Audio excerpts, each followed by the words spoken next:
All right, thanks for joining me. I'm John Bryan, West Virginia civil rights lawyer, and this is a live video, obviously, and this is Freedom is Scary, and I believe this is episode number 45. And if you've watched any of my videos, you know, or if you know me personally, you know that I'm interested in firearms of every type, antique and modern, but more importantly, the right to keep and bear arms that we have in America, and it has to be protected constantly, lest we will lose it. So I've got John Crump on the line here from the Gun Owners of America, and he stays on top of the extremely troubling situation that we find ourselves in right now. So I'll cut to the chase pretty quickly and get him on here, but I just wanted to begin really with one of my favorite quotes here, and this is a Ronald Reagan quote. But he said this: "Our nation was built and civilized by men and women who used guns in self-defense and in pursuit of peace. One wonders indeed if the rising crime rate isn't due as much as anything to the criminal's instinctive knowledge that the average American victim no longer has means of self-protection." So that was a Ronald Reagan quote that is, I think we're going to see that same sort of situation that occurred through the 70s and the 80s start to occur again if the Biden administration gets their way. What does freedom is scary mean? I can actually explain it now with a handy meme. So if you know back before when you could still buy 22 ammunition, we had these guns called 1022s. All right, Ruger 1022 semi-automatic rifle. Found this handy meme that sort of illustrates what Freedom is Scary is all about. So on the top there, you have the basic Ruger 1022, which is almost impossible to hit a squirrel with iron sights. And then they get a little bit fancier as you get down. The action is the same in all of those. The magazine capacity is the same because you can stick the longer magazine in either of the other two. But they're the same thing. One, it just gets scarier as you change color and make it a little more scary looking. So just because the one at the bottom, can scare people, if you go to ban or restrict the scary black one at the bottom, you also are going to end up banning and restricting the one that you're not so scared of at the top. And that's the whole concept of freedom is scary. It's not about what scares you or scares some other third party. It's about freedom. While I'm on the topic of memes, just real quick, I want to share some of my favorite Ted Cruz memes from this past week. Here's one. You boys like Mexico? Yes, we Cancun. There's Ted Cruz in the Capitol on January 6th. He probably got a visit from the FBI from that one. And then the photos are just coming back from Mars, and they found Ted there. So just briefly on this, doesn't the Second Amendment, already govern all this? Well, the fact is that the Heller case, which is our primary means of proving to any court in the land that we have a Second Amendment right now, that's the landmark Second Amendment case. It really only provides a Second Amendment right for gun possession in one's home. And really that had to do with handguns. If you don't believe me, read the Heller decision. It was it page 635. So to extend the Second Amendment beyond the home until that's sorted out with another Supreme Court case, you have to stay very vigilant and look at a lot of the Fourth Amendment cases. And I've gone over this and over this and over this, but you have to protect the Fourth Amendment because that's really what's protecting a lot of your so-called gun rights. Is it's the Second Amendment cases. So here in the Fourth Circuit, for instance, they've declined to extend Heller, so your Second Amendment rights anywhere outside your home. So with me here today, which is the reason I have my headphones on, is John Crump, and let me bring him up here. Hey, John, can you hear me all right? I can hear you just fine.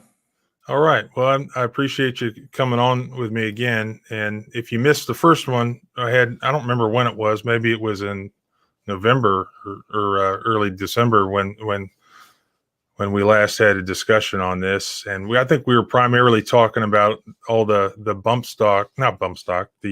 pistol brace shenanigans that the ATF was pulling back then. So there's been a lot happened since then. Yeah, there has been. There has definitely been a lot, especially with the Biden administration. Sorry, my camera. I got a new camera. So, yeah, especially Yeah, with the Biden administration coming in, they are looking to push anti-gun stuff really heavily. well, that's actually what I was going to ask you. Let me just get to the meat of the issue here. You know, I know that. So I get bogged down in whatever I'm working on at the time, and I know that you keep up on these issues. You write articles, blog posts on these issues at AMOLAND News, probably elsewhere. What I mean, just based on everything that you've been taking in, you know, what do you think that Biden's agenda really is like right now, or you know, for the upcoming future? I think it's an all-out assault on the Second Amendment. One of the things that I think he's going to try to do is to ban commonly owned firearms, such as the AR-15, basically any semi-automatic rifle on the market. He's been really upfront about that, and I think that's what he's going to try to do, even if that means trying to add existing ones to NFA to make them so expensive that no one can own them. I mean, do you think that's the most likely way that he would do it? Is to add just AR-15 style rifles to the NFA registry? Yeah, I definitely do. So, in layman's terms, if you know what does that mean? I mean, all right, the NFA is the National Firearms Act of Yeah. 1934, right? Basically, you have to go through an extensive background check, submit fingerprints and mugshots, and pay a $200 tax stamp per AR. And also, they want to add magazines greater than 10 rounds. So then you would have to pay $200 tax stamp for every magazine that you have that holds more than 10 rounds. And if you're someone like me who have a bunch of ARs and a bunch of magazines, I mean, that's getting up into the hundreds of thousands of dollars, which we can't afford. Well, not only that, you know, for people who've never owned an NFA item, it you can't just walk into a gun shop and buy if something that's registered with the NFA and walk out with it that day, right? Correct. It takes usually, like, my latest NFA item I've been waiting for 18 months for. Most people get it a lot sooner than that. I'm not really sure what my delay is all about, but you're looking at a minimum of 9 months, and a lot of times that's over a year. So right now, if you want to, I mean, if you live in a free state like West Virginia, anyways, you can go into a gun shop and you can buy an AR-15 style rifle, semi-automatic rifle, and assuming that you pass the FBI check when they run it over the telephone, you know, you Sure. can walk out that day with your AR-15s, assuming that they were around to be had. Now, That is correct. That is correct. The NFA is a little bit different. Yet they fill out some paperwork, and it goes to Martinsburg, West Virginia, where it also goes to your local head of law enforcement, and they enter your fingerprints and mugshots into a database, and then they run a NICS check, the same check that they run at gun stores on you there. So it just takes them 9 months to a year to actually do that instead of the same day. so then the idea would be it's such a pain to buy, you know, in NFA. An NFA item would be like a short barreled rifle or a Yeah, suppressor. yeah, short barrel rifles, suppressor machine guns, and nothing new would be able to be added to the NFA. It would just be the ones that are currently in existence. So in other words, they you wouldn't be able to. There would be no new AR-15s. Is that what you're saying? Yeah, no new AR-15s. So no, if Biden gets his way, no new AR-15s. The ones already in existence have to be registered with the NFA by some cutoff date. I would think. Yeah, some cutoff date, and you would have to pay $200 per AR per magazine as well. So it's a penalty. And basically, it's to make gun ownership of AR-15s so cost prohibited that people won't do it. Would just give them over. Well, I think that's where it's really, if that happens, and it definitely, I mean, it could happen right now because you have Biden has both the House and the Senate. Well, yeah, that's what we have to fight. There is a few Democrats like Manchin in West Virginia who I don't think will vote for it right now, but they can put pressure on him. And that's one of the reasons why the filibuster is so important. Keep it in filibuster. That's where we have to keep pressure on Manchin to keep the filibuster. So they can't pass this draconian laws. Well, I wouldn't put too much faith in Manchin. I'm not protecting us from that. I mean, it blew my mind back when he was running last time and the time before that, where the NRA had given him an A rating, and maybe it was an A plus, I don't remember, and over the Republican that was running against him. And I'm thinking, what, I know they're playing politics, but I could have told them that he was anti-gun. And he came out with a video where he was saying he was going to take aim at cap and trade, and he's got the quintessential bolt action hunting rifle, and he's standing out in the field and he takes aim at the cap and trade bill, which of course was unpopular in West Virginia. And he takes aim and he fires his bolt action hunting rifle at it. And then it has an NRA logo, something like that. And so it was a campaign ad showing he's just kind of one of the guys in West Virginia, and he's a gun owner. And of course he equates the Second Amendment with deer hunting, of course. And then when you had the shooting, I don't know if it was the Parkland shooting or one of them, he basically disavowed his ad where, he was ashamed to have even shot the bolt action rifle in one of his political ads. And he was one of the first to come out and say, well, we have to take action. We have to do something to stop this. We can't just allow this to happen anymore. So he was really one of the first to come forward and to suggest that there needs to be some new federal level of gun control to try to stop the public from being able to own AR-15. So I don't know that he would maybe he'd stop that now that his state has gone completely red, except for him and a couple other people. But I wouldn't trust him as far as I can throw him. I mean, it's just sad that that's basically our last hope is Manchin. Sure. Manchin after Parkland did do a ballot piece on the Second Amendment. That was due to pressure in his own party. There's a lot of pressure on him to cave on the filibuster right now. That's why we need to keep pressure on him as well, so that he doesn't cave on the filibuster. Because right there, the filibuster is what saves gun rights for us right now. Because they get rid of the filibuster, first thing they'll do is pass all these draconian gun laws, and then what they would probably do is try to stack the courts. Schumer already said that he's open to that. So in layman's terms, as far as the filibuster, so I mean, a filibuster is traditionally when a member of the Senate stands up and delays a vote, and could spend all day and all night, rambling or reading the Bible or reading the dictionary, whatever it is, to try to delay and hamper the vote ever going through. So in terms of right now, how could a federal gun control bill, and with the rules in place right now, how could it be stopped by using the filibuster? You can delay it until it runs out of time, because right now anything that goes to Congress through the Senate needs a supermajority to actually pass.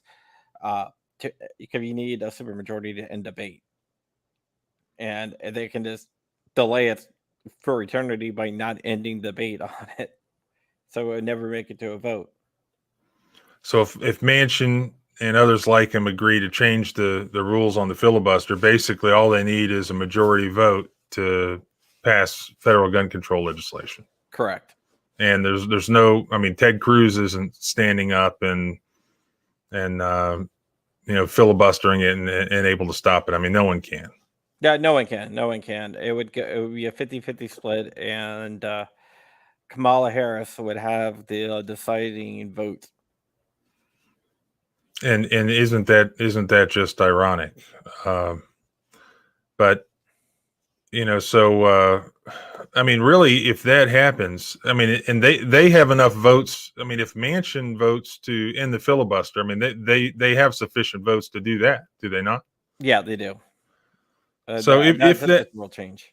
So if that happens, then we're looking at I think a states' rights versus federal issue once again in this country, because West Virginia, we've chosen to be a free state.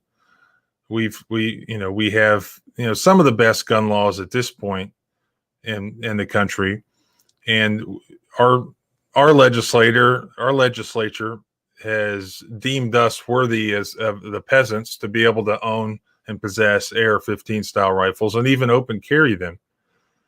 And now if the federal government comes in and says, well, no, you can't dictate what your citizens can own. And if we're going to say that they can't own an AR-15, and the question is, can they do that? Well, look at the marijuana laws. Now some states have legalized marijuana, but it's still it's still against the law federally. So if the feds still want to come arrest people for possession of marijuana, and this applies to a number of things, I mean, they could do it. And so it brings up a lot of issues about what the states can do as far as protecting their citizens from the federal government. That is correct. Another thing that they're going to try to do, and I can already see this happening, is there's something called reconciliation that's supposed to be used for like taxes and stuff like that, where you don't need a supermajority to pass something. But that's only supposed to be used for like financial stuff. But in the past, they have pushed it to its limits, and I know they're talking about using reconciliation to pass gun control, which would be a major misuse of reconciliation. But I do think that they're going to try it. So, I mean, you think the most likely thing that they're going to go for is this registration? Well, I mean, you think that they're going to completely stop as far as the purchase of new AR-15s, and then have a registration scheme for all the ones already in circulation, which are millions. Yeah, well, yep, they're going to do that. There's a couple other things that they're going to do. One, they are going to walk back the Trump era banking regulation that says banks can't discriminate against gun companies. So basically, Operation Chokehold is going to be in full effect again. Operation Chokehold was done under Obama, where they pressured banks to stop doing business with the firearms community and the firearms companies, and that's going to be coming back. Did that stop, for instance, PayPal from kicking out any of its users who do anything, pay for firearms or anything like that? Well, PayPal is not exactly a bank per se. This is more like a Bank of America, for example. They were cutting ties to the firearms industry. Okay, so like PayPal, because PayPal does now, like if you buy something gun related with PayPal, and if PayPal finds out about it, like boom, you're done with PayPal. They close your account. You can't use them anymore. Or at least last I checked. Yeah, that is still true. So they're one powerful thing that they can do is just completely cut off all other banking. So not only can you not use PayPal, but you can't use your Bank of America bank account to transfer any funds to, or you might lose your whole account. Or Visa, or your Visa or MasterCards, which is scary. That's why I think in the gun community, we need to go to stuff like Tusk. Tusk is the universal settlement coin, which is made for firearms transactions in case they do shut us off. So that's one thing that I think we all in the firearms world have to start looking at when it comes to purchasing firearms, because they will cut cut us off once they can. Another thing that Biden is going to do is uh, he is going to try to get rid of immunity for gun companies. Right now, you're not supposed to be able to sue a gun company for someone who misuses their products. It's like you get hit by a drunk driver and the drunk driver's driving a Ford. You can't go sue Ford. But Biden is going to remove those protections to let people go sue the gun manufacturer for anything bad that happens through misuse of their product. Yeah, and then they'll just put them out of business completely. Yep, and that's part of the thing that they're trying to do. And generally, that would be a state law. I mean, that would be a state law issue. So I mean, they're sort of, I mean, creating just an affirmative federal statutory right to sue these gun manufacturers. I Yeah, mean, it right wouldn't now. even otherwise exist. Yeah, they got immunity from being sued through the Gun Owners Protection Act of, I think, the late '80s, I believe it was. So, they got immunity through that, and now if you remove the immunity, everyone's going to be suing them, and you can see anti-gun groups like Brady, for example. Brady and Giffords are all gearing up to be able to sue gun manufacturers, where they're going to go in and try to find people, basically, like, an ambulance chasing lawyer. Not saying that you're an ambulance chasing lawyer, I'm but more of a police car chaser.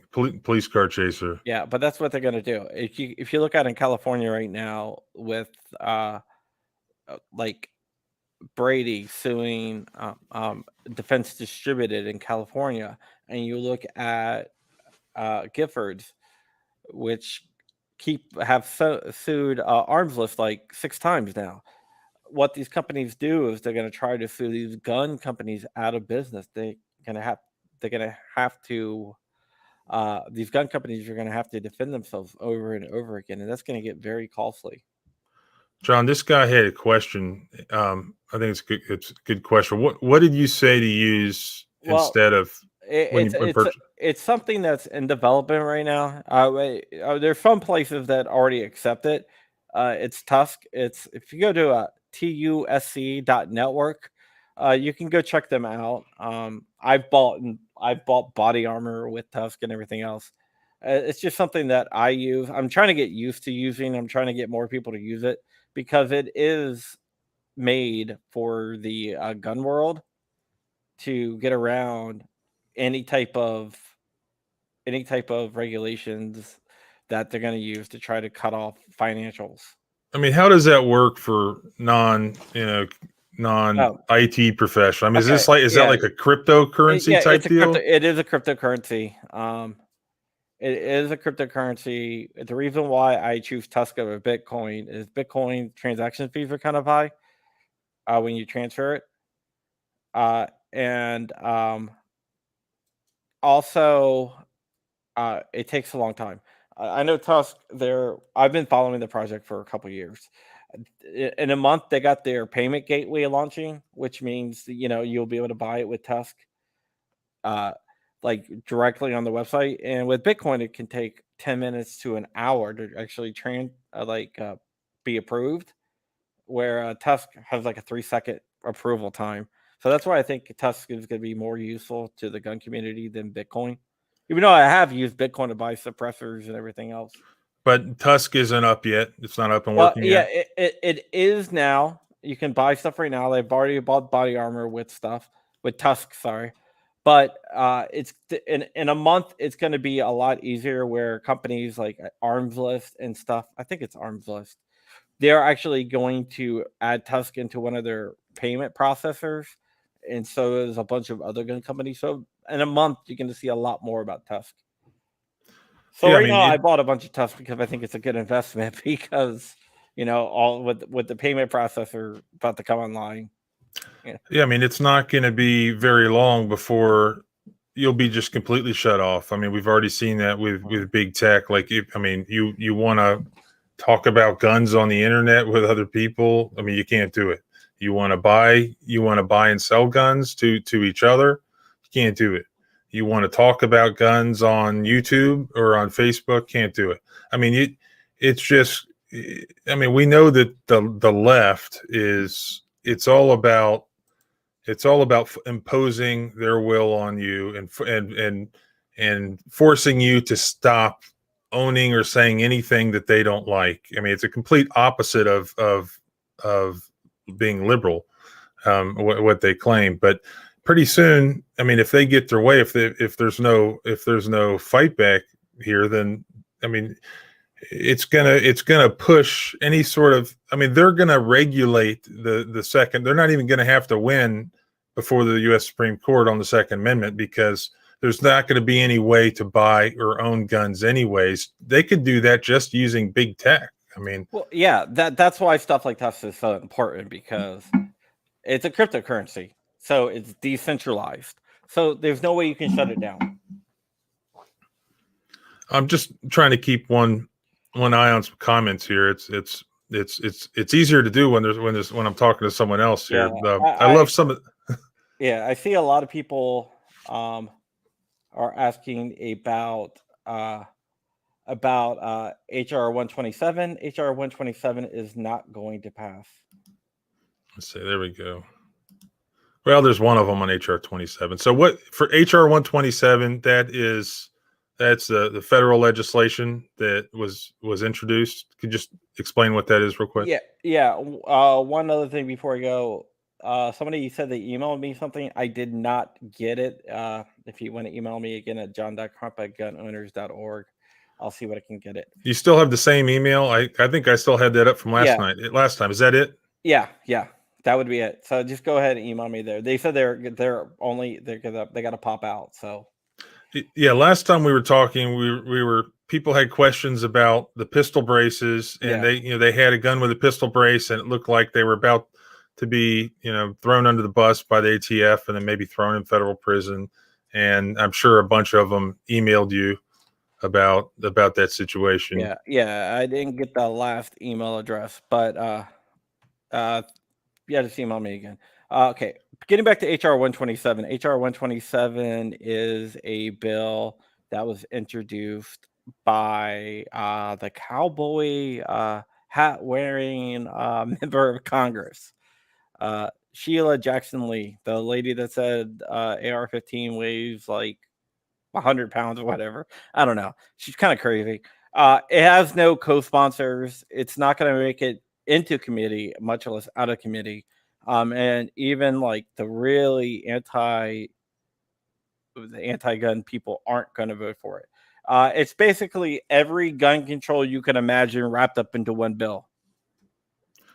That's Sheila Jackson Lee. That's the one that looks kind of like the Predator.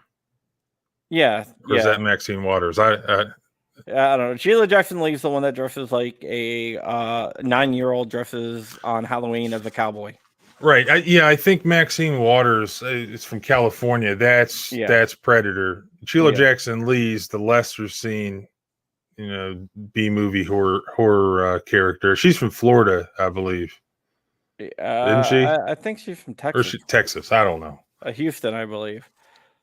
But it's basically assault weapons ban,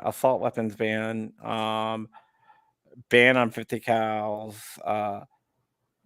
ban on everything you can imagine, national registry, national firearms competency test, mental back health checks, like everything you can imagine. It's not going to pass. It's basically to distract you and I. I know that there are some gun people that are fundraising off of the threat of HR 127, but at GOA, we want to be very clear. That's not the real danger. We're not going to fundraise off HR 127 if that's not the real danger. There's other dangers that are coming that we need to concentrate on and not take our eye off the real threat for something that's not a real threat, for something that's just a distraction. Can you imagine all right, the ATF, I mean, is really worse than the DMV in any particular state when it comes to just administration of their licenses and renewals and efficiency, being that they are government employees and it's a bureaucracy. I saw an article you did, or a post, I don't know if you call them an article or post, but on AMOLAND News that you did the other day on some of the backlogs that ATF has already, and some of the employee problems that they're having just keeping up with the responsibilities that they have under the laws already. Yeah, I actually did another breakdown that's going to be coming out. Right now, they transferred at-risk IOIs over to the NFA division, basically to help get rid of the backlog. But those IOIs aren't really doing much, in fact. And now they're probably all going to get transferred to another division that they can hide out in. But I did a further breakdown and also broke down some of the numbers, because one of the things that the ATF said is, hey, we processed 512,000 NFA requests last year, which might be true. They said they processed 512,315 NFA applications, with 2,353,436 guns, I believe. And that breaks down to about 12,200 per employee. NFA in 2019, they doubled their size to try to get things down to 90 days. Well, here's the thing. Only 9.7% of those are from the public, or that are Form 1s and Form 4s. The rest were industry forms, which all it is it's an automatic database update. So they're not actually doing that many. So basically, breaking it down further, each employee is only doing 23 applications per week. And basically, all that is scanning pictures and fingerprints into a database and running like a NICS check and maybe reading through a trust. So they're not actually doing that much work. They're actually, I don't know why they're so slow. So I mean, it's obviously. I mean, maybe you know how many ARs are supposedly already completely legal out there in circulation already. Do you know what that number is? I don't know. That is a good question, because you'll see anywhere. Some people will say 50 million. Some people will say 100 million. No one's really sure. That's the honest answer. I can make up a number, but when you see numbers out there, you got to keep in mind that a lot of people just pull numbers out of thin air. So I'm not going to say, hey, this is how many ARs Right. out there, when no one knows. And that's the honest truth. I had included a number in a brief in the Walker versus Donahoe case. It's at the Fourth Circuit right now. Which wasn't supposed to be an AR-15 related case at all. It was just a Fourth Amendment. Really, it was more of an open carry case. It had nothing to do with AR-15s in particular. That wasn't brought up until it got in court, and they started to say, well, this is a weapon of war. It's not common to find an AR-15 that's open carried in West Virginia, even if it is legal. And so I'm like, whoa. And so I went and looked up, all the numbers that I could find. I mean, I don't even know exactly where I found them. It may have been in stuff from the GOA or the NRA, but I can't remember, or in public newspaper publications. Of course, I don't know which one of those I'd trust, but I got the number somewhere, and it was some huge number. It was just millions and millions. Well, if you think about this, ARs, actually, like pistols with pistol braces. I recently got a leaked document from Congress that put the number of like ARs and AKs with pistol braces at the low end, very, very low end, 10 million, and at the high end, 50 million. So if you figure that most of those are ARs, you have 10 to 50 million braced AR pistols. there has to be a lot more ARs that are just like AR rifles, since most ARs were rifles. Yeah, I don't remember where I put that number, but it was a huge number. I mean, it was, I think it had, according to estimations, it was now like the most commonly owned firearm in the United States was AR-15 style rifle. That is undeniable. That is undeniable just by the amount of ARs that they make. That's undeniable. It is. So what's really funny is they always try to say, "Hey, this isn't a commonly owned firearm," because in Heller, they referred to commonly owned firearms, but yet it's the most widely used firearm in the country. Yeah, I got 150 of them in the room next to me. Nice. What are your GPS coordinates? I got. Yeah, you wouldn't want to. Pretty sure you just demonetized us and put us on a white nationalist insurrectionist list somewhere within the Department of Justice. And I'm probably already there. So. I actually talked to an ATF agent here a few days ago, and this is since we last talked. And I really was. It was about something. It was about some case. It was about some case from the past and tracking down something. And he seemed like he was.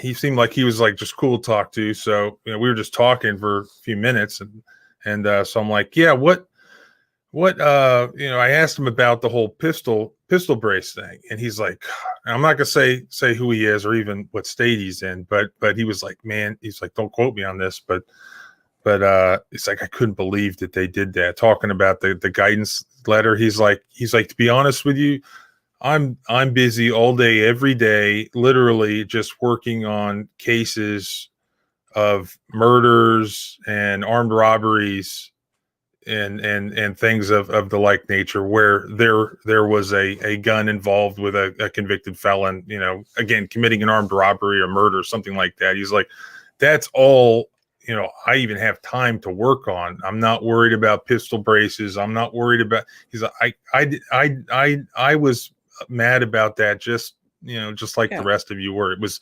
BS. And that was from an ATF agent. I've actually felt as good as I could feel about towards the ATF agent after he told me that. I talked to a lot of ATF agents a lot of times off record. That's why the ATF doesn't like me, because I have all this stuff and all these documents that I always throw out there. And what I find out is most of the rank and file ATF agents aren't anti-gun. They want to solve crimes, solve explosive crimes and stuff like that. But you have people that are like not field agents are the ones that tend to be anti-gun, and especially the Marvin Richardsons or the Regina Lombardos. Those are the real anti-gun people, the bureaucrats, not so much the field agents that go out and investigate bombings, investigate arsons and stuff like that.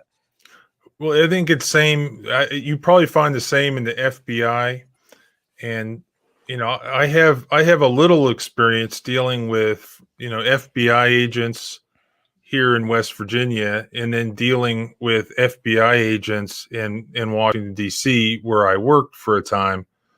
It's not so much, in my opinion, anyways, and not just FBI. Could be just the Department of Justice in general. Could be probably any agency. There's such a big disconnect between people in general that live in suburban Maryland or suburban Northern Virginia. Well, heck, you're up there, I think. But I'm in Northern Virginia, yeah, and that work at these agencies in Washington D.C. and people in the rest of the country that maybe even work within the same organization, such as the Department of Justice. I mean, for instance, look at the picture of the FBI agents outside when the BLM rally came through Washington D.C. They're out. It was a bunch of like white female FBI agents with their plate carriers on that said FBI. They clearly, hadn't seen a lot of combat. They weren't those types.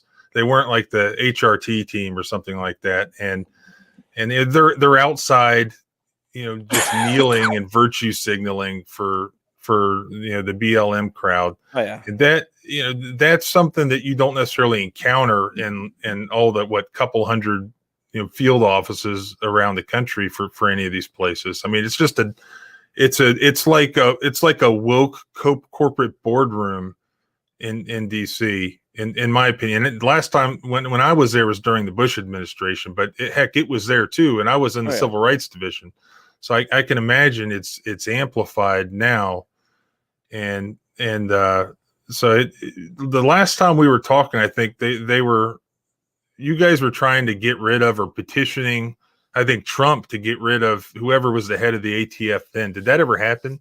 No, that didn't happen. Sorry if I keep on coughing. I have COVID. Oh, nice.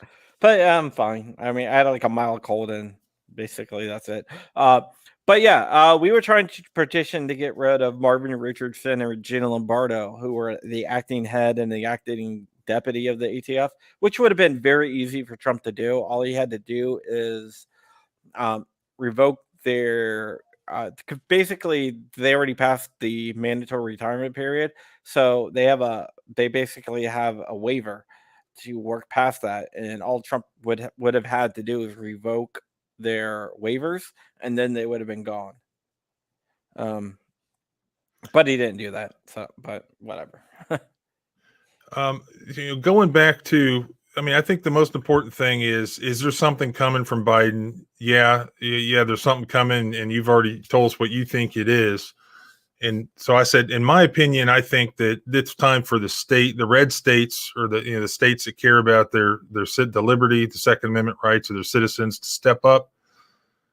So I think the individual state legislations that pass or that don't pass are going to become extremely important. And I know we have a bill pending right now in West Virginia. I don't know if you've been paying attention. It's basically a non-enforcement bill, and it hasn't passed yet, but it was introduced by the West Virginia Citizens Defense League, and it basically criminalizes any enforcement of federal gun control laws by state or local law enforcement in West Virginia.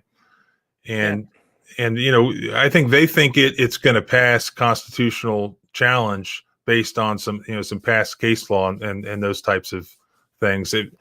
Or somebody else had mentioned Montana had just passed have you been following any of these states? Yeah. Right now I think there's like 17 states. I could be wrong on the number that have passed some form of constitutional carry, where it's like West Virginia, where you don't have to have a permit to carry a firearm. Other states have carry a firearm concealed. Other states have passed a version of constitutional carry. For example, Utah passed a version of constitutional carry where you don't need a carry permit to carry a firearm. With West Virginia, you can carry one in the chamber. A weird thing about Utah's is that you still need a permit if you want to carry a gun chambered, but most of them aren't like that. So right now we have a bunch of states that have passed constitutional carry, and I hope more will pass constitutional carry as we go along. All right. So you're in Northern Virginia. What's the deal in Virginia? I read the article you did the other day, maybe a couple weeks ago, on this wave of awful gun control bills coming through the state legislature in Virginia. What happened with those? They're still winding through. We have had some victories, losses. Fortunately, there's no like assault weapons bill or anything too crazy.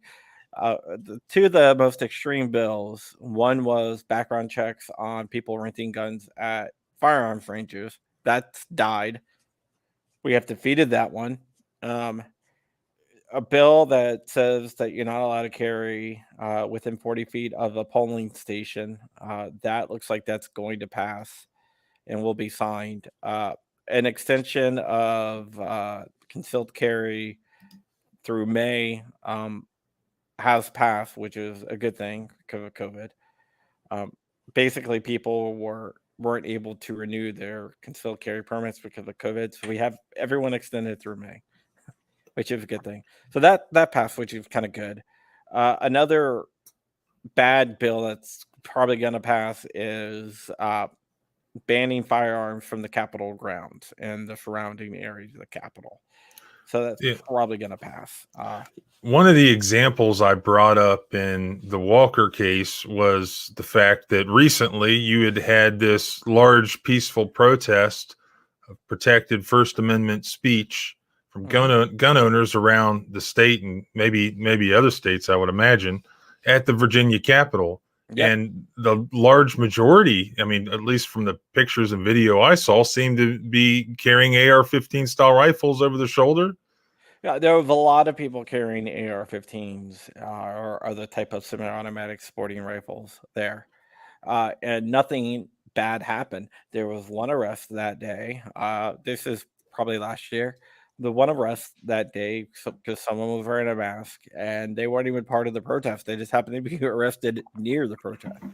It wasn't a protest; it was more of a rally. And this year, we did the same exact thing. Not a single person was arrested. No crime, no violence. It was just what it is. And this year, even BLM showed up. And people were like, "Uh-oh, BLM's here." Like, oh, there's going to be some type of skirmish. And then, like, the media was like shocked when the BLM that showed up. They're like, "No, we're here to support firearms rights." Yeah, I mean, it should be an issue that should cut across, party lines and cut across, ideological lines. But yeah, the Democrats didn't like that, though. I guess no, it's taking away some of their thunder. No, I bet not. I'd also been following some of these recent updates from North Carolina, and as I've discussed before, I went to the University of North Carolina. I'm a native Tar Heel. I was born there. I didn't grow up there, but I did go to law school there, and I worked there some. But there is a documented history in North Carolina of gun control being a huge part of the Jim Crow laws, the Jim Crow system to suppress black people. Yeah, well, and they're still there. Yeah, one of my friends named Maj Toure talks about that a lot. I don't know if you know Maj or not. Black Guns Matter. If you don't know Maj, you should look him up. He was a former rapper turned gun rights activist. And he's basically a rock star of the 2A world. And he always talks about like the racist history of gun control. Kevin Dixie is another guy that will tell you all about the racist history of gun control, especially in North Carolina. In North Carolina, that's why they have a firearms ID law. That was part of their anti-minority laws to prevent minorities from being able to get firearms, because once you get firearms, you cannot be oppressed. Yeah, I mean, I think from the what happened at the Capitol on January 6th, it's almost like they cannot allow the American people to be armed after what happened on January 6th. And I mean, I think it scared the hell out of them, because they saw, I mean, look what a couple hundred people did who in reality were unarmed. Yeah. I mean, there may have been one person who had a concealed pistol or something that wasn't even brought out, but it was just unarmed people that were they just kind of pushed their way in, or some of them were let in. And if they really were insurrectionists, if they really were armed, and there being over like 100,000 people there, if they really wanted to commit an insurrection, it would have been a cakewalk. Yeah, it would have been. And one of the things that they were talking about was the Capitol police officer that died, which is tragic. But originally, the original reports was that the protesters beat him over the head with a fire extinguisher. And now we know that that's not true. Like CNN and everyone else reported that. Now we know that's not true. He actually died of an unrelated blood clot, and not at the riot that night. And that blood clot had nothing to do with the protest at the Capitol. Yet CNN and all these mainstream media places, when they do make a correction, they make a little correction at the bottom of the article saying, "Hey, new update, blah blah blah," and they leave the article up because they know people are just going to read the headlines and they're not going to read the whole thing because they want to push their narrative. But can I talk about one more law in Virginia Yeah, please that's do. really important? There is the Plastic Firearms Act, which is trying to ban scary ghost guns. Originally, it was really bad. Now they've grandfathered all existing non-serialized firearms in, which basically makes the law obsolete because how can you prove that someone had a non-serialized firearm after the law passed, but not before? But right now, that is dying. Hopefully, it will die, but we need to keep pressure on some senators. It barely made it out of the committee. Now it's going to the Senate. Or right now, it doesn't have enough votes to pass. But we have to keep pressure on the senators, like Chap Peterson. That's going to be the key to defeating that bill. That guy, Chap Peterson of Fairfax. We have to push to have uh, people contact Chap Peterson and the other senators around Virginia to say vote no on the Plastic Firearms Act. I mean, is Virginia pretty much a lost cause? I mean, it's just headed. No, And I don't think it is. Look, we defeated the assault weapons ban. We have defeated some really, really bad legislation. We're fighting through the courts. We have some of the laws appealed. For example, if you're between 18 and 20, you can buy a firearm without going through a background check now, universal background check now. Because in Virginia, the legal age to own a handgun is 18, but federal law is 21. So you can't buy a gun without going through a background check. So basically, the courts have said, hey, these guys that are 18 and 20, between 18 and 20, they don't have to go through a background check because of Virginia law. So we have had some victories there. And a lot of the anti-gun people that won are very, very scared right now that they're going to lose in the next election. And that's why you didn't see a lot of really crazy laws being introduced, and you didn't see people vote for the bill that was going to require background checks for gun rentals. And that's why the Plastic Firearms Act is having so much trouble getting through the Senate, is because 96% of the state is a constitutional, not constitutional, sorry, a Second Amendment sanctuary locality. 96%, that's a huge number.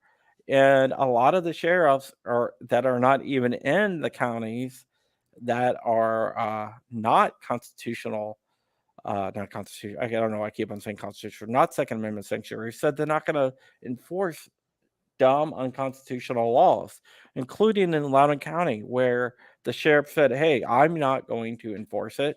Um, and the board of Loudoun County is trying to eliminate the sheriff department because he said, "I'm not going to enforce any law." Then you have like the sheriff in Culpeper County, Sheriff Jenkins in Culpeper County, who says you before you arrest any of the people in my county on these trumped up, stupid, unconstitutional laws, I will deputize them, which would make them immune from your prosecution.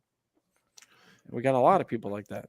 but then up there, I mean, up your way, I think you have a Soros prosecutor in one or two of those counties up there, don't you? Yeah, we definitely do.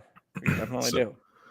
Yeah, I mean that now's the time to really focus, I think, on your local positions and your state positions and your attorney generals too. I don't know. Do you guys have a decent attorney general on the Second Amendment?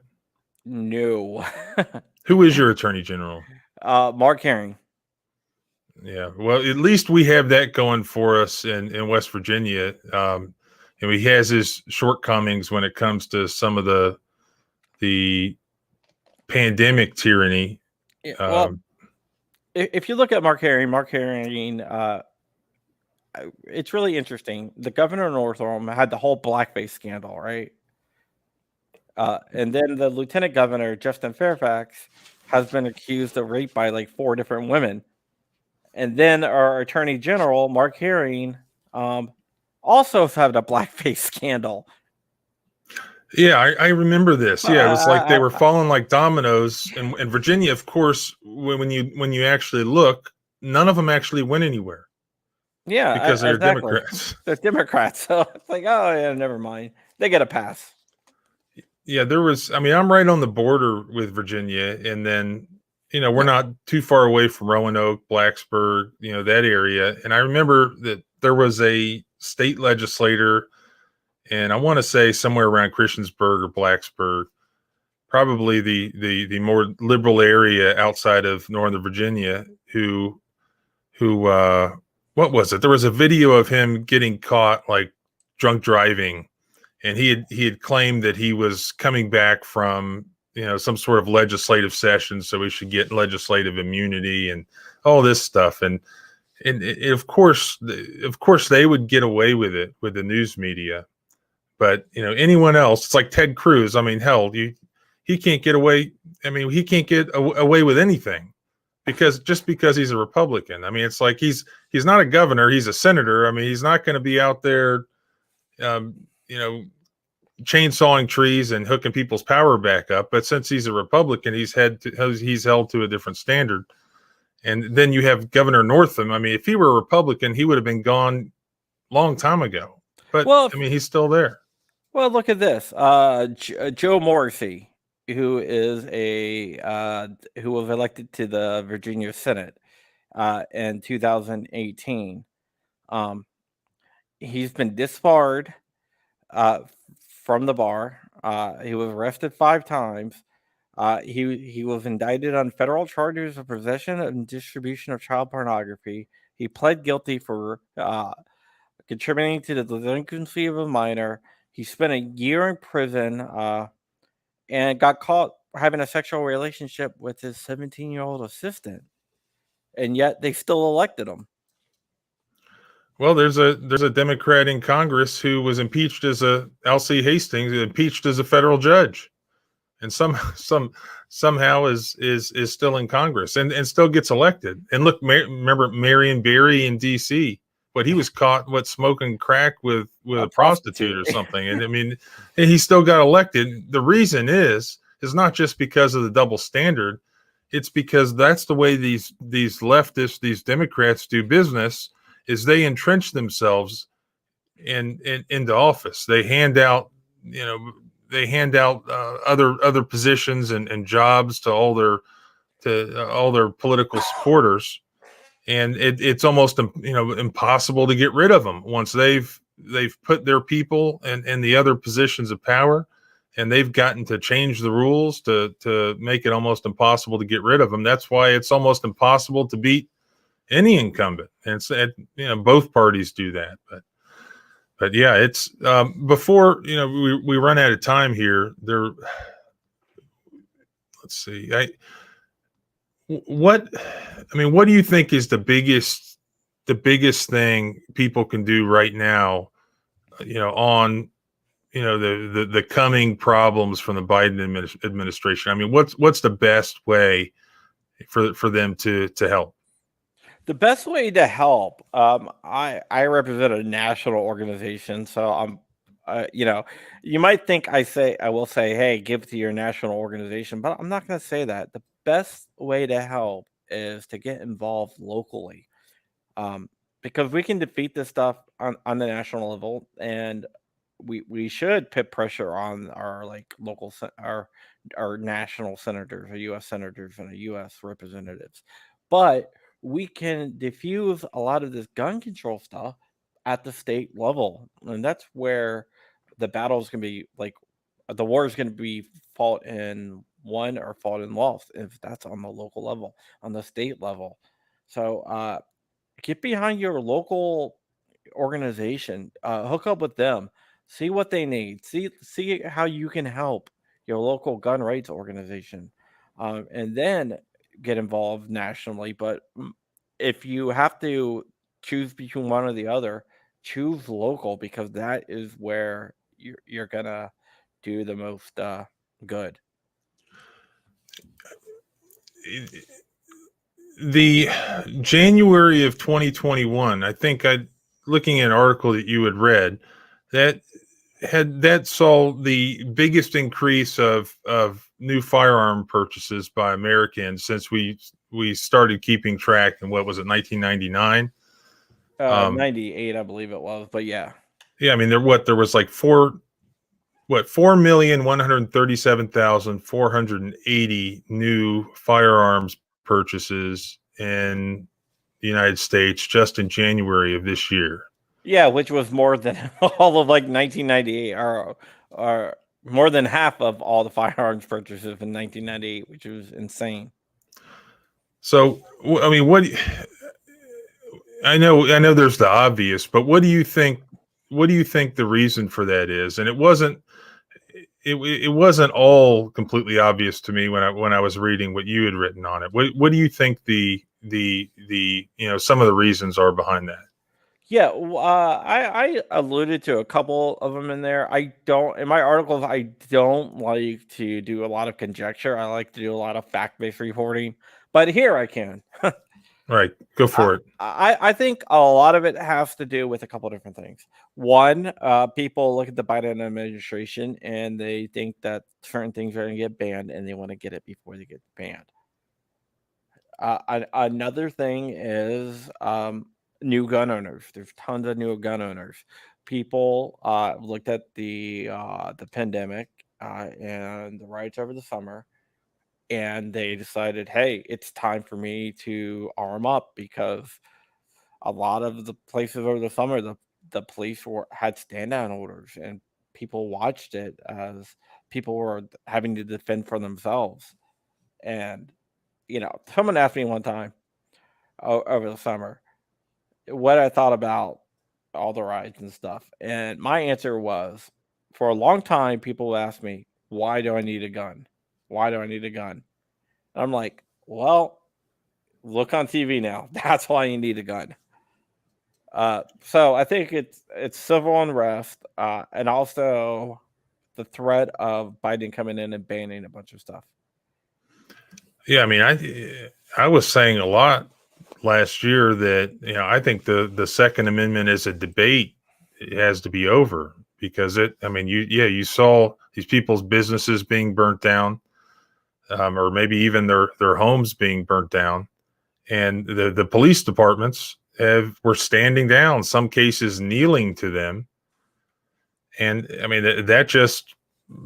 that just makes the entire case right there. And we all should have the right to defend ourselves. And we've always known that when seconds count, the police are only minutes away.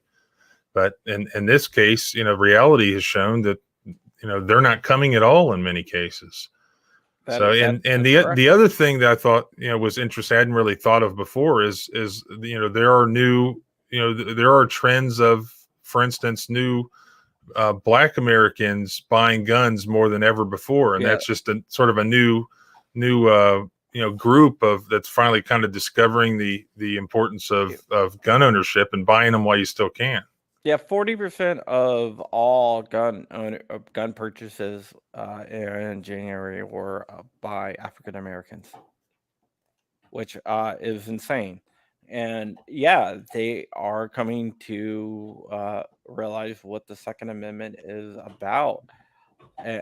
And they've had a lot of demonization of guns in the African American community. But there's a lot of people trying to make changes. For example, in Chicago, Rhonda Ezell of Ezell versus the City of Chicago have done a lot of good work. She's a good friend of mine. You should have her on. She's one of the most, other than Heller and McDonald, is probably the third most important Second Amendment case ever. And I'm sorry, what's her name again? Rhonda Ezell. Ezell versus the City of Chicago. It's an all like gun. That always comes up in any gun case. I'll hook you up if you want. Have you been following? I mean, I know that the GOA has been behind this new case that's headed to the Supreme Court right now. What's it called? The Caniglia versus Strom case. Have you been following that? Yeah, actually, I talked to one of the lawyers that is actually on it today. Yeah. Well, what if you still have any time here? What are your thoughts on that case? I mean, the importance of that case. It is definitely important. But before I even get into that case, I have to say one of the lawyers, I'm not going to say which one, that's actually handling the case, actually watches your channel. Oh, great. Probably out there now. Well, I'll send him a link. Yeah, because I told him I was going to be on your show today, and he was like, "Oh, I watched that guy." Well, I wish he'd email me. I'd like to hear from him. Yeah, His thoughts on that case. I was looking at their brief here earlier today because it's pretty similar to another case that I handled that I think also is on its way possibly up to the Supreme Court on the same issue. yeah. I think you might have asked him to write an amicus brief on that one. No, I think that's the Walker case Walker. that I had talked with him about, and that's coming up here for oral arguments at the Fourth Circuit here in like a week, 2 weeks on March 8th. Yeah. So It's gonna be a good case. Hopefully, we get a good outcome in it. yeah, the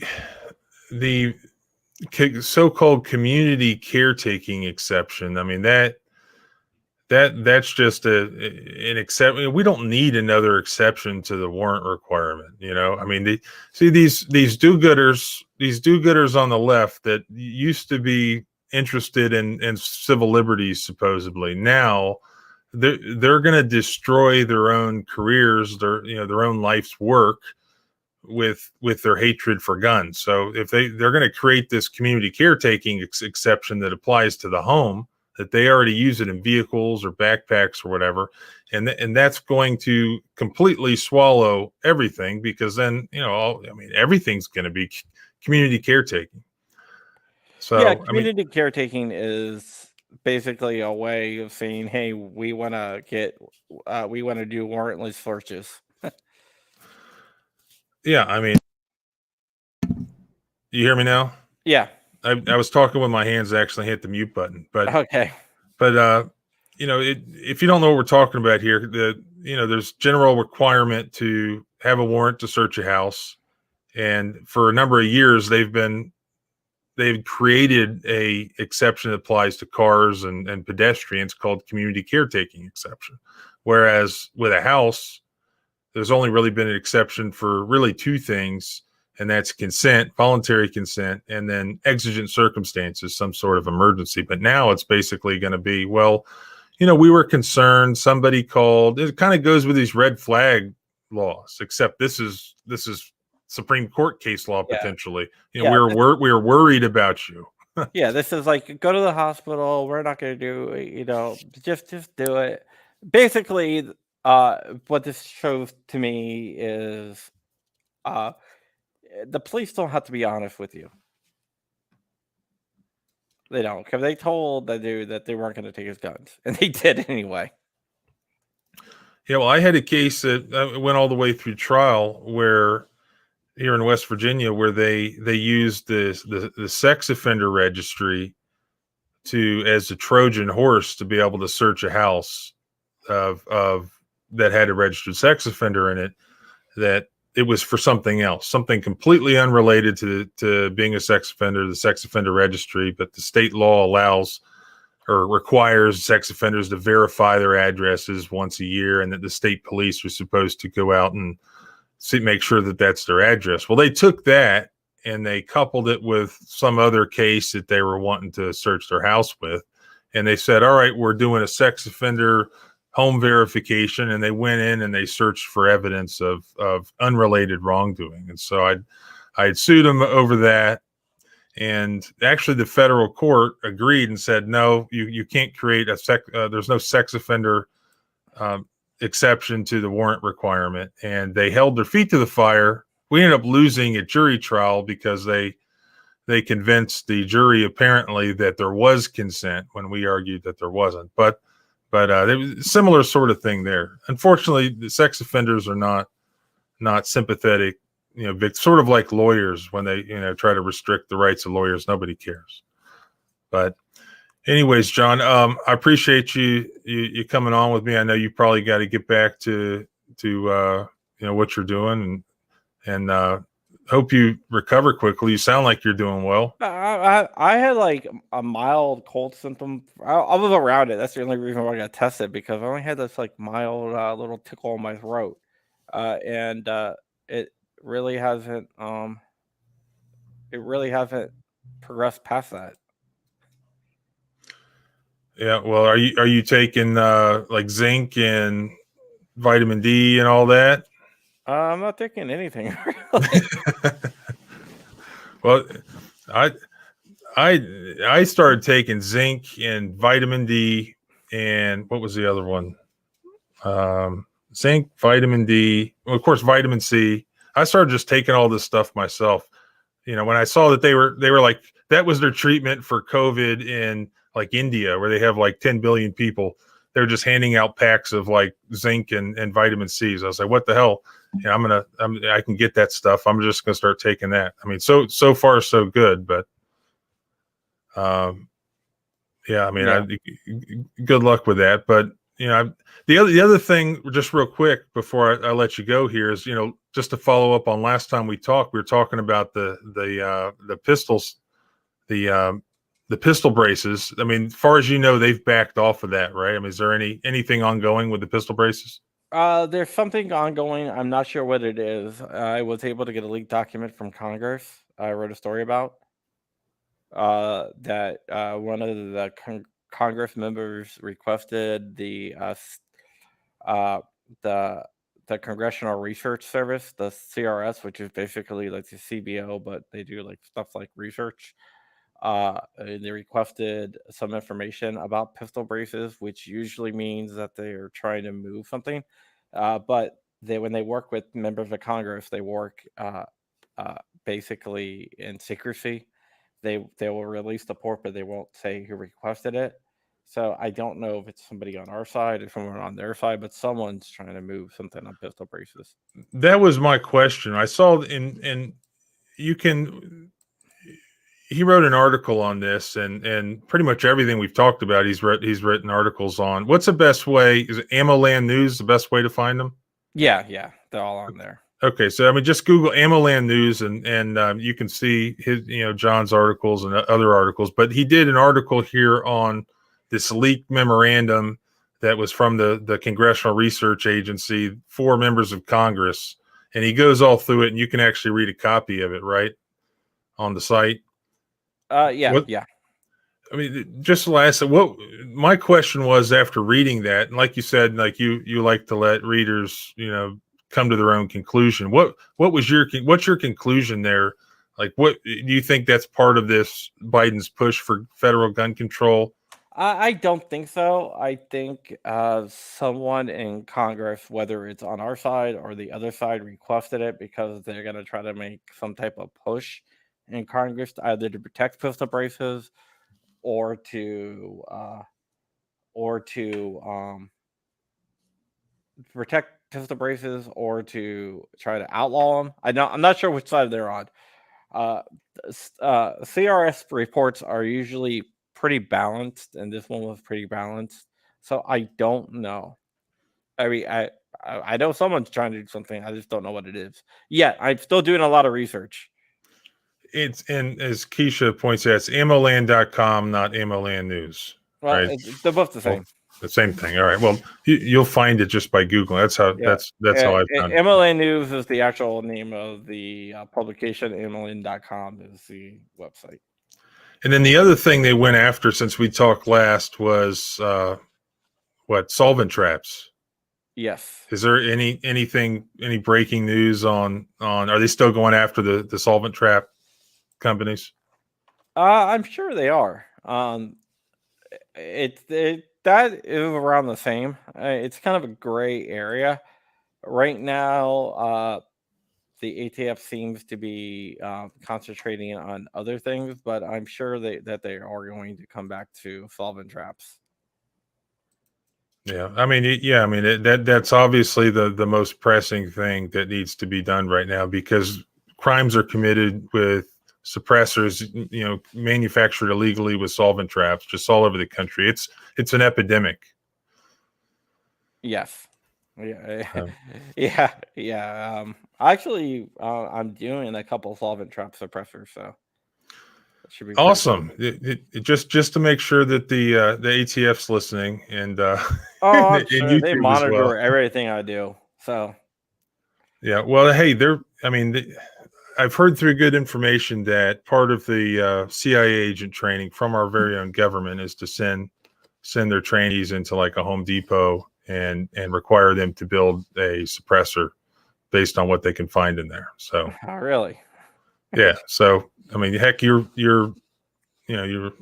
basically getting CIA operative training right now. Yeah, yeah. I worked in the intel field, so I've been through all that training.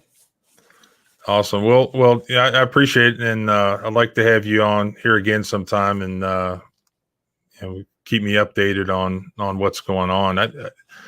I've been paying attention with West Virginia, but it's been hard to see any what's going on in other states or nationally, and I found myself not even wanting to look at the news. It just is depressing.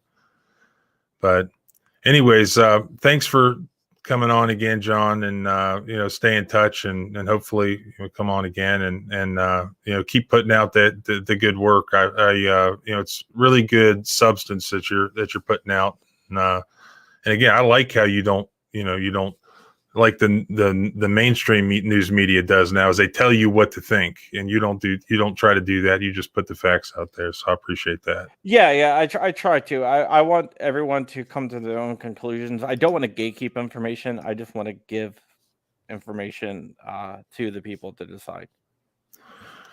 All right, John. I appreciate it. All I'll cut you off here. I'll see you next time. All right. Thank you. All right, that's his email, John Crump at gunowners.org. And again, the GOA, the Gun Owners of America, that is the organization right now that's out there fighting for our rights, and they're involved in all these different cases, and it's going to have to be a fight on different fronts. And the state legislators and the state attorney general races and the local sheriff's races, heck, and the county commission races. I think I agree with that the best thing that can be done right now is just getting involved at every level and making sure that all of the politicians that work for you, because they do work for you, they're supposed to work for you, that they know that you expect them to protect your liberties, especially your gun rights. And if not, you can let people go all the way through that process who haven't even been confronted about these issues. Like, I can recall some of our state legislators that they were upset about not getting an A rating from the West Virginia Citizens Defense League, and the excuse was, well, I'd never been asked about it before. I hadn't really researched these issues. So make sure that you bring these issues to them at the very early stages of campaigning. And you know what? Like my buddy Jim Butler, former legislator here in West Virginia, said the other day, there's it's very easy for people to complain on social media, that your legislator has not defended your constitutional rights on issue X, Y, and Z. And it's very easy to criticize them on social media for doing that. But the reality of of politics is, at these local levels, is there's not actually a whole lot of money involved here. And a lot of the same people, including myself, that will criticize people at the drop of a hat on social media are our legislators for not voting the right way on a certain issue. We're not necessarily contributing any money to their campaign when it comes time for them to be reelected. We're not necessarily out on a street corner waving for them or knocking door to door for them back in the days when you were allowed to do that. But who is doing that? It's the lobbyists. Unfortunately, it's the lobbyists who represent certain industries, certain clients, certain organizations, and they want their legislation passed. They want a vote going a certain way. So that's part of how they get those votes, is they're supporting financially the legislators who they think or who they want to vote a certain way when they're running for office or when they're running for reelection. And if that's just who's supporting their campaigns and getting them elected, well, you know which way they're going to vote when it comes time for the vote. So I think we as the people need to get more involved in these campaigns, and that includes financial support. So if there's a legislator who's taken a good stand that you agree with, who's made the courageous decision in a vote, support that person financially, contribute to their campaign when they run for office, volunteer to help them. And I'm lecturing myself here as well. So or get involved yourself, run for office, county commission, sheriff's department, the state legislative offices at every level. I think that is how you counteract, what's coming. And what's coming, I agree, is big, because you have, the most anti-gun president in American history, I would argue, it doesn't matter who's making the decisions behind the curtain. He's signing off on all these executive orders, and he'll sign off on any gun control bill that comes from Congress. And then you have really the only thing that the Second Amendment has going for it is the Supreme Court right now. And again, that's the weak Supreme Court that has refused to extend the Second Amendment even outside our own homes so far. So I'll believe that when I see it. So there's going to be a lot of fights in the judiciary. But, there's organizations like the Gun Owners of America. That's another thing you can do, is contribute to them, because they're fighting those fights, and to keep your eyes open and pay attention. And hopefully the NRA will also get its act together and get back on board. But, right now it looks to me like it's the GOA that's really, leading the charge in reality. So, thanks for watching. I know that gun rights, don't appeal to everybody, who are, a lot of people are interested in other sorts of liberty issues, like the Fourth Amendment and suing police officers or qualified immunity, things like that. But it all ties together, because you can't restrict the Fourth Amendment and at the same time pursue, chase the Second. You can't protect the Fourth Amendment and not protect the Second Amendment, to put it simply, and vice versa. This should be a bipartisan, nonpartisan issue that both left and right should be able to agree on. It's not going to happen, but it should be the case. And without the Second Amendment, I don't think you have any other rights that you can protect, because you can't. Because what's going to happen when the federal government says, well, you have no other rights? Now, I don't know in 2021, after now everybody's wearing masks on their face, but again, that's a different video. So thanks for watching, and for John Crump coming on. I definitely like to have some more videos on gun rights, because that's going to be the next big topic now. And in West Virginia, again, we have this bill going through right now, pushed by the West Virginia Citizens Defense League, and it's essentially a non-enforcement bill that criminalizes state and local law enforcement from enforcing any new federal gun control legislation. I'm paraphrasing, but if you get online at the West Virginia Citizens Defense League, you can read the bill for yourself, and it's at the legislature right now. So if you're in West Virginia and are interested in keeping your guns and keeping your gun rights, check out that bill. Make sure you're familiar with it, and make sure that your legislators are aware of that bill and the fact that you expect them to support it. And if you're in Virginia, same thing with the Virginia Citizens Defense League, and email John Crump if you're in Virginia, especially because he can direct you to how to be most effective in preserving your rights over there.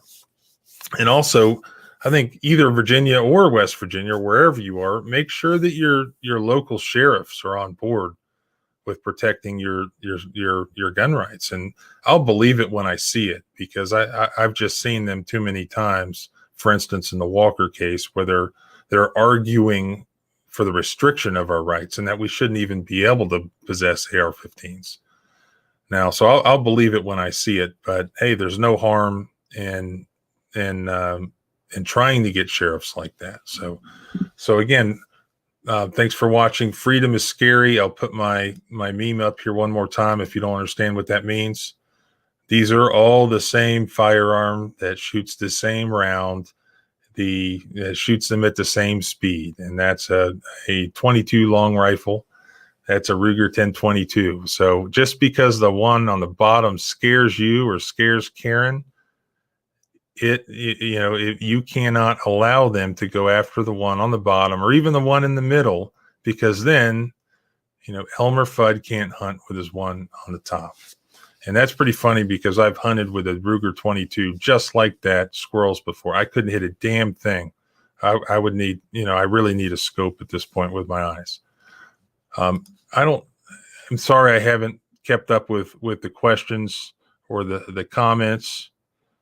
Mike Malone, I was going to ask him about ammo and what's going on with ammo availability, but hell, we could talk all night about some of these things, and I don't want to keep them that long. So maybe next time, but there's a lot more information if you look at Ammo Land, and not just him, but other bloggers who, will keep you updated on a lot of the Second Amendment stuff going on right now. It's the clip, LOL. No, it's the magazine. Jim Souter, thanks, John. Going through the weakest in the country on this one, though. Let's see. Corporations are helping take away our freedoms. Absolutely. Absolutely. High Pockets, thanks for watching. Let's see. Liberty not license. Perhaps if the objective is populist power, we should have SCOTUS hold that corporations are not legal persons possessing First Amendment free speech, political campaign contributions, or an amendment. I don't know.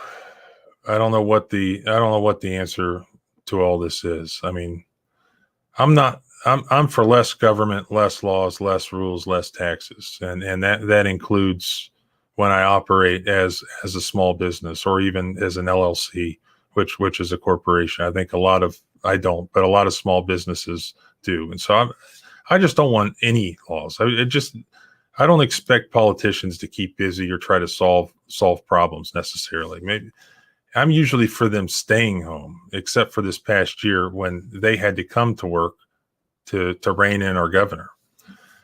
So if the governor's not following the rules and he's making laws, then yeah, I expect our legislature in session and to do something.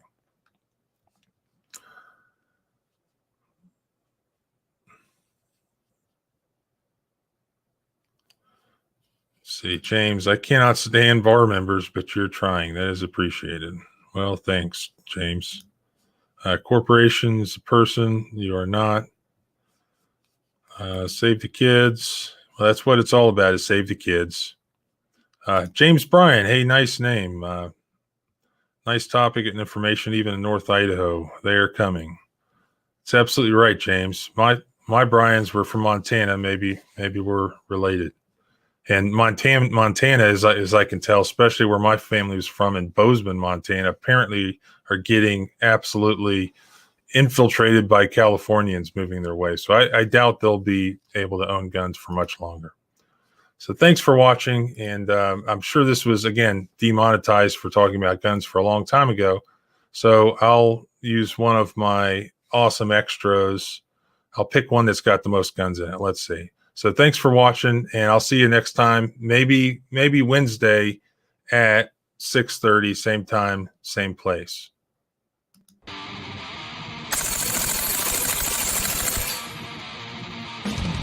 Hey, listen, people, I like to say,